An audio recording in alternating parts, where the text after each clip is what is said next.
Well, good morning, everyone. Welcome to the morning show. My name is Hassani. It is good to have each and every one of you here with me this morning, wherever you may be dialing in from around the world. We want to know who you are so that we can acknowledge you. This is going to be an important conversation today, because if there is a topic that I get phone calls about from people around the world, I don't care if it's on the continent of Africa, if it's Europe, if it's the Middle East, the Caribbean, Latin America, and all throughout the United States, it's this topic: when infidelity leads to pregnancy. I've heard it all. I've seen it all. We've helped couples overcome the challenges of what happens when there is a child out of wedlock as a result of a betrayal. So we're going to dive deep into that conversation and give you what you need in terms of strategy to make it through. But before we go there, listen, guys, just so you know, there is a last chance weekend coming up. That's right. It is going to be February the 21st through the 23rd. We're just about 5 weeks away. This is one you do not want to miss. Every time we do it in February, it is a special one. It is one of the largest ones. You want to get in there. Some of you like going through a recovery process where you have other couples who are part of that process that you can learn from, that you can glean from, that you can get support from. And so this is your opportunity. As we used to do in the past, we're going to start sharing testimonials of couples who've been through it. So watch this, and after this, we'll get started with today's show. Hi, we are Ryan and Marcy Fowler. We're from Zeeland, Holland, Michigan. We also are from Florida. What we got out of this weekend what I personally got out of this weekend was absolutely amazing. I'm going to say probably the best 3 days we have ever spent together, probably 3 of the toughest days, and 3 of the most productive days that we have ever had. Probably the best investment we have ever made in each other, personally and together as a couple. Yeah, it was a crapshoot. We didn't know what we were getting ourselves into. We decided to take the leap of faith that this would change our lives. We, even on the way here, we're like, we have no idea what's going to happen, and it's mind-blowing how changing this weekend was. It was incredibly difficult, but incredibly awesome, and no pain, no gain. I couldn't recommend it more to any couple that needs to be affirmed and to know where they're going. And our last name is going to live forever. Absolutely.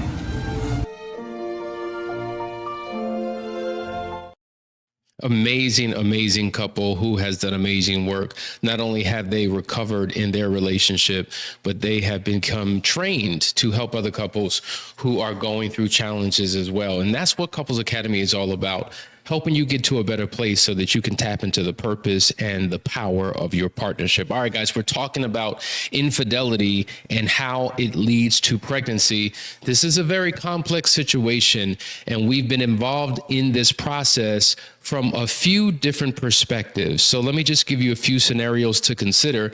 There are those of you who just found out that your spouse has had an affair and the other woman is pregnant. There are those of you who have found out that your spouse has had an affair and your spouse is pregnant. That's a challenging thing to deal with, whichever of those two scenarios exists, because depending upon how long they've been pregnant, it is a waiting game, right? Because one of the questions is, well, is this our child or is this the other's child? Like, so many questions come into play. And so even though you have a good sense and an understanding of what took place, there's nothing like the birth of that child and the finality of it, that the child is here. So whether a person is a month pregnant or 9 months pregnant, every single moment until that child is born is a waiting period, and it's a challenging moment. And oftentimes a moment can seem like an eternity. And during this phase, it can be a very volatile phase. Now, that's one scenario. But then there's another scenario where couples reach out to us after a child has already been born. So maybe that child is a few few months old. Maybe that child is a few years old and they're struggling with how to navigate through this, because now this child is a constant reminder of the betrayal that their spouse has been involved in. And so how do we deal with that moving forward? Then there's another scenario where an affair took place, whether I'm aware of it or not. But years down the line, all of a sudden, a knock comes on the door, or a phone call, or a text message, or an email. And now you are faced with the reality of a child that you had from a previous betrayal that you were not aware of, or you weren't aware that there was a child. And now that child is 15, 18, 23 years old, and you're faced with that reality, and how do you deal with it as a couple? And so oftentimes you have different scenarios that play themselves out. Now, if this is not your situation, it is so easy to say, if that ever happened to me, I would leave, I would be out, I'm done. But interestingly enough, 99% of the couples who call who experience this don't necessarily have that position. They're trying to figure out, how do we deal with this? How do we overcome this? How do we move forward in the midst of this challenge? Because it wasn't just an affair. It's an affair that ended with a child. Does that make sense? So it can be perceived as death by 1,000 cuts, because the way that I recover and heal from this is altogether different, because now there's a permanent fixture, a permanent person, a permanent reality that we have to deal with as a couple.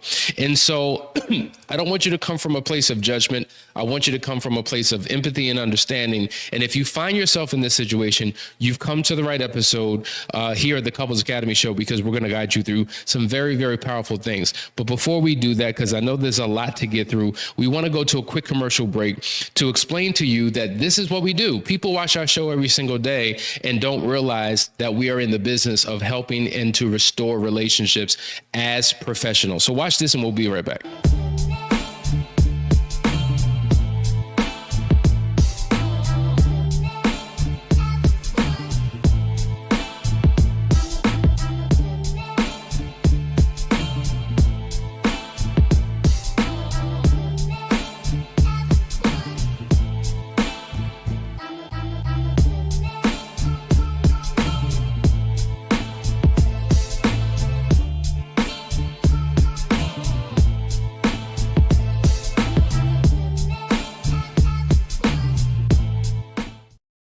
Also, I just want to let you know before we dive in that Danielle has a major event coming up February the 1st. It is the Find Your Spark webinar. So if you are a wife and you're ready to take your life to the next level, make sure you click the link in the description, sign up for that, because it's going to be amazing. All right, let's step into these points. The first thing I want to talk to you about, if you find yourself in a situation, maybe that child has just recently been born or about to be born, and you want to know how to strategically plan for this. The first thing, you've got to decide on the role of the child in your life. Now, there's three individuals. We call this the triangle. You're dealing with, let's just say your spouse is the unfaithful partner who had the affair. Okay, so what role does that child have in your spouse's life? That's something that needs to be discovered and needs to be unpacked and needs to be planned through, because these open conversations can be very painful. And initially, we respond emotionally, but at the end of the day, there's a child here, okay? And so we need to discuss what that looks like. But also, as the betrayed spouse, what role will I have with this child? Do I want to be involved with this child? Do I want to play a co-parenting role with this child? And then the other question is, well, what role and what access does the affair partner have, with that child? Because that affair partner is a biological parent. And so it's very tricky, because it means that affair partner, the biological parent, will always, in some respects, to some degree, be in your lives as a couple, because there's going to have to be communication, negotiation. There's going to be a lot that you two are going to have to sort through in the initial stages to establish a strategic plan that serves all parties best. But most importantly, what serves that child. And so part of the conversation is establishing clear boundaries. Now, the biological parent of the child who's in the marriage, the one who was unfaithful, may have obviously a love for that child because it is their biological child. And that can oftentimes make the spouse feel some type of way because now attention and effort and affection and finances are going to this child that was created outside of the realm of our marriage. And now the spouse, the betrayed spouse, can feel some type of way because now the things that should have naturally been coming into the home are now going out of the home. The time that you should have been spending with our children, you're now spending it with another child. The resources that should be invested in this marriage are now going to another child. So it can be a very difficult season and situation if you two are not on the same page. And this is why we find it so important that you work with somebody that can help you navigate through this, because all of you have a different emotional experience and emotional relationship with the child in the circumstances that you find yourself in. And so we see oftentimes that there's this tug of war where the betrayed spouse puts demands and restrictions on their former unfaithful spouse, who's the parent of the child. And some of those restrictions can be unrealistic and impractical and can lead to more problems and consequences. And so this is why you have to have a cool head and a cool heart and somebody to guide you through that process. Now, one of the challenges that typically will take place is, let's just say the husband was unfaithful. He gets another woman pregnant. That other woman has that child, but now the mother of the child doesn't respect the wife. The mother of the child doesn't want the wife around her child, right? As if she can have that level of control because both of them share this child. And now we have aught and unforgiveness and resentment, bitterness, and tension between the affair partner and the spouse. And now the child gets kind of caught in the middle of this fight and this feud that's taking place, and it doesn't serve the child at all. And then you have other situations where the unfaithful spouse, who's the biological parent of the child, has communication with the former affair partner. Now, interestingly enough, this gentleman is married. And so rather than bringing conversations to the wife, he's having separate conversations with the affair partner about their child, which can be very triggering to the spouse. So now their conversations are solo and separate, as opposed to having shared conversations.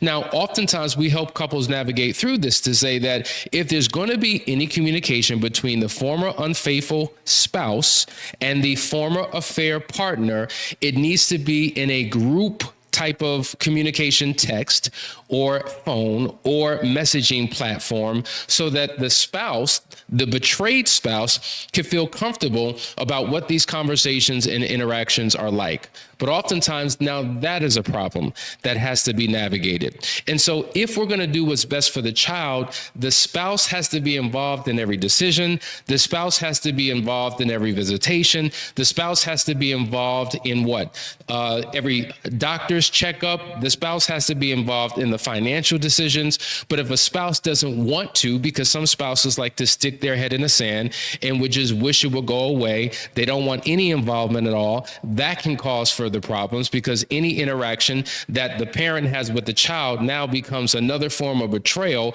And so this is why getting the help for the primary relationship between the husband and the wife is so critically important, because if they're not in alignment, if they're not on the same page, if they are not finding healing, it is going to be a problem when it comes to parenting that child. So there's a lot of things that we have to consider here when dealing with a child out of the bounds of the marriage. It's important that you have to understand that the family dynamics have to be adjusted and have to be changed.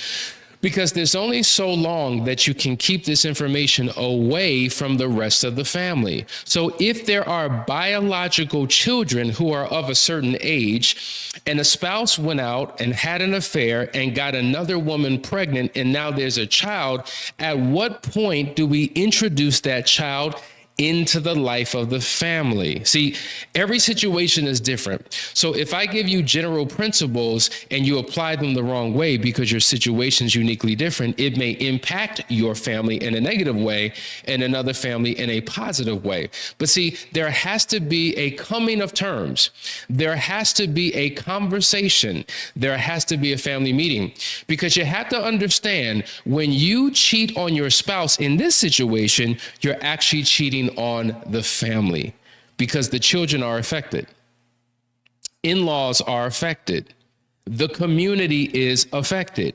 And so we have been a part of conversations where we had to have family interventions, where we brought every member of the family together and prepped and prepared the former unfaithful spouse who has this child to introduce this news to the family. You can imagine the shock. You can imagine the emotional turmoil that took place in that household.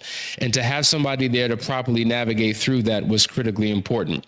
Robert Stinton says that transparency is everything. And that's absolutely right.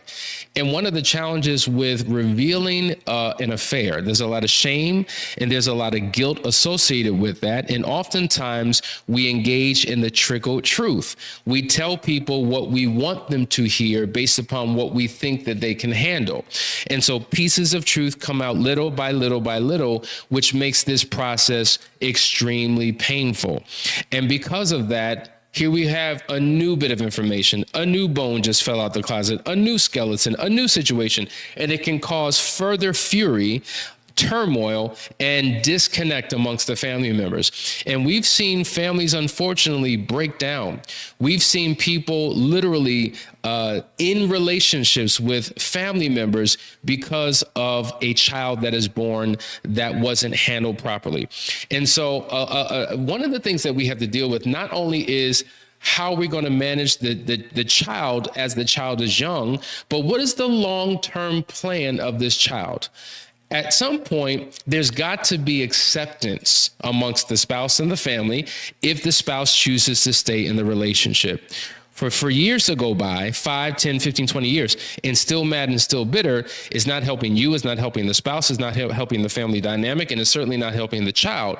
We have seen where the spouse has hatred and vitriol and disdain towards the child, right? So it is an emotion that is misdirected toward the child, and now the child feels it. And so now as that child grows up, there's all types of insecurities and inadequacies and anxieties that they're dealing with, their self-image, their fear of rejection and abandonment. All those things begin to creep up because the parents haven't dealt with this effectively. So there's got to be a long-term plan for the emotional health of every member of the family. There's got to be a long-term plan for how we integrate this child into the family, if that is the plan. Some people say, I don't want you involved, just send a check and be done with it. Well, that creates a problem if a couple is not on the same page. And so obviously, if you have a child, money is not enough because a part of that child's identity is wrapped up in that parent. So you can imagine the level of complexities that are involved in this situation and why you need somebody to help you navigate through these situations. So maybe this is you. Maybe you find yourself in this situation. Maybe you've been struggling for quite some time, not knowing how to broach the topic, how to deal with it. Maybe it's causing all types of anxiety and constant triggers for a spouse. Now, you talk about, I now have to think about what you did 5 years ago that I'm still triggered by. But when there's a child involved, I don't have to think about 5 years ago. I'm living in my trigger and I'm living in my pain every single day, because when the child name comes up, when there's a picture of the child, when the child comes over for visitations, I am triggered if I haven't taken the time to embrace this accept this, find healing in this, and figure out how to navigate through this. Now, when we say acceptance, we are not saying accept the fact that it's okay, accept that it's no big deal, because none of those things would be true. But it's accepting that this is your current reality. And the more you begin to enter into an acceptance of this is what it is, now what do I do about it? You can get back to a place where there's a sense of normalcy in the home. Even though we're doing life different, we can gain a normalcy in this new walk of life that we have together as a couple. Now, one of the other things that we have to consider is the fact that there have to be boundaries put in place. Because if there was a level of freedom that a spouse had prior to the betrayal and prior to the birth of the child, we have to begin to do life new and different. One of the challenges I find is that a betrayed spouse says, I don't want to become that person. I don't want to be the person controlling my man and always in his phone and navigating and facilitating and helicoptering and looking out and being over his shoulder, whether it's a man to a woman or a woman to a man. I don't want to become that spouse. I don't want to be looking through their phone. I don't want to. But the reality is, because this has happened, you have to choose to do life completely different. There has to be a system of accountability. Because there has been a violation of trust, we now have to put checks and balances in place in order to ensure that a person is operating in integrity. So because of this new reality that you're facing, you have to begin to do the relationship differently. Most people come to us because they're guilty of doing marriage wrong. Now you have to learn how to do it right. So if you're the person who says, well, I've always just blindly trusted, well, guess what? Your trust can't be blind anymore. You can trust, but you should verify. You see? So there's a different way, a different method, a different process, a different way that you have to operate in the relationship to ensure that this never happens again. For why would you sign up to continue to be in a relationship if your spouse was the same? See, you don't want your spouse to be the same. You want your spouse to be different, but yet you're still committed to being the same. And neither of you can be the same. Both of you have to become different if this thing is going to work. So these are some of the challenges and the struggles that people have when a child comes into their lives. The next thing, we have to decide on what level of relationship you want with that child. This is critically important. And this is where couples oftentimes debate back and forth, the level of involvement. See, I've seen some miraculous things happen where a spouse couldn't get pregnant, right? And so their partner wasn't faithful. There was a child.